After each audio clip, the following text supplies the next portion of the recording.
देव जय महाकाली। आप सभी साधकों का जय महाकाली साबर मंत्र विज्ञान के आपके अपने चैनल पर स्वागत है। कुछ ऐसे काम होते हैं जिनमें हम बहुत बार प्रयास करते हैं लेकिन वो कार्य सिद्ध नहीं हो पाते। चाहे कोई कंपटीशन एग्जाम की हम लोग तैयारी कर रहे हों, या फिर हमें मकान आदि खरीदना है, या नौकरी के लिए बार बार प्रयास करने पर भी नहीं मिल रही है। ऐसे बहुत सारे काम हैं जीवन में जो आप लगातार करने की कोशिश करते हैं लेकिन वो कार्य सिद्ध नहीं हो पाते।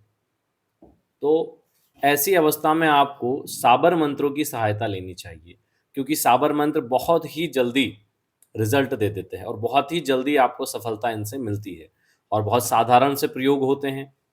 आज ऐसा ही एक प्रयोग आपको देने जा रहे हैं। वैसे तो इस मंत्र को नवरात्र में एक-एक माला करके 9 दिन तक सिद्ध कर लेना चाहिए, लेकिन अगर आपने नहीं भी सिद्ध किया है, तो भी आप इसका प्रयोग करेंगे, तो भी ये स्वयं सिद्ध मंत्र आपको लाभ दे ही देगा, क्योंकि ये स्वयं सिद्ध है। साबर मंत्र ज़्यादातर स्वयं सिद्ध होते हैं। तो कैसे इसका प्रयोग करना है, क्या मंत्र हैं, इसके क्या प्रभाव हैं, उसको बताने से पहले सभी लोगों से निवेदन है, सभी लोग पेड़-पौधे ज़रूर लगाएँ। अपने आस-पास वृक्षारोपण करें, उनको उनकी देखभाल करें, गर्मी में पानी अवश्य दें, बारिश में तो मिल ही जाता है, ताकि वो बड़े हों। क्योंकि इस बार सबने देखा है कि गर्मी कितनी तेज़ थी। अगर पर्यावरण में सुधार चाहिए, आने वाली पीढ़ी बीमारियों से मुक्त रहे और सामान्य जीवन प्रकृति के निमित्त जी पाए, तो उसके लिए ये करना ही पड़ेगा। हम रास्ता नहीं देख सकते कि कोई और लगाएँगे, कोई अलग से लोग लगा रहे हैं, उनके लिए कोई ग्रुप बना हुआ है, गवर्नमेंट लगा रही है, ये सब चीज़ें नहीं, ये हमें भी करना पड़ेगा। हमारा क्या सहयोग है प्रकृति में? लोग साधना, सिद्धि आदि करने के लिए प्रयास करते हैं, जीवन में सफलता के लिए प्रयास करते हैं, लेकिन सफलता नहीं मिलती तो भगवान को दोष देते हैं, हमने ये पूजा पाठ की, हमने वो पूजा पाठ की।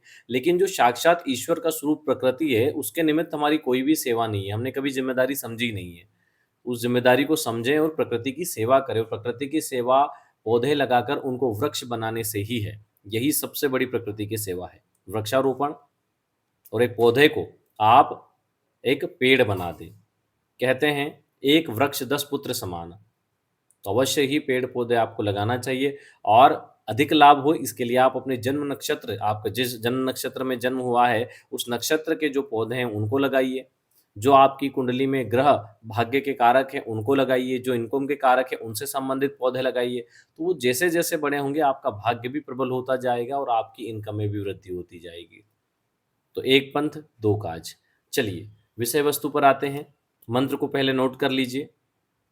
इसका विधान बहुत छोटा-सा है जो बता देते हैं। किसी भी शुक्ल पक्ष के बुधवार से आप इसको कर सकते हैं। 7 दिन की यह प्रोसेस है। कैसे करना है? शाम को 6 बजे से आपको इस प्रयोग को करना है। मंत्र को नोट करिए। शाम को 6 बजे एक देसी पान ले लें। देसी पान, उसमें 2 साबुत लौंग और 7 मीठे बतासे, मीठे वाले बतासे होते हैं, सफ़ेद वाले, वह रख लें। किसी भी नदी के किनारे जाकर इस मंत्र को 108 बार पढ़ें। अपनी जो भी इच्छा है उसको पहले 3 बार बोलें, और 108 बार मंत्र पढ़ने के बाद 3 बार अपनी फिर इच्छा बोलें, और उसके बाद इस प्रसाद को जल में प्रवाहित कर दें। आपको ऐसा 7 दिन करना है, बीच में कोई भी गैप नहीं देनी है। आप जिस भी कार्य के लिए इस प्रयोग को करेंगे, यह प्रयोग, यह साबर कार्य सिद्धि प्रयोग उस कार्य को सिद्ध कर देगा। ठीक है? चलिए आज के लिए इतना ही। अन्य इससे संबंधित आपका अगर कोई सवाल हो तो आप कमेंट कर दें, तो उसमें समय मिलेगा तो हम उत्तर दे देंगे। वैसे तो इसमें कुछ सवाल पूछने जैसा है ही नहीं, बहुत छोटा प्रयोग है, लेकिन बहुत जल्दी इफ़ेक्ट देता है, बहुत जल्दी इसके रिज़ल्ट आ जाते हैं। चलिए, जय गुरुदेव, जय महाकाली।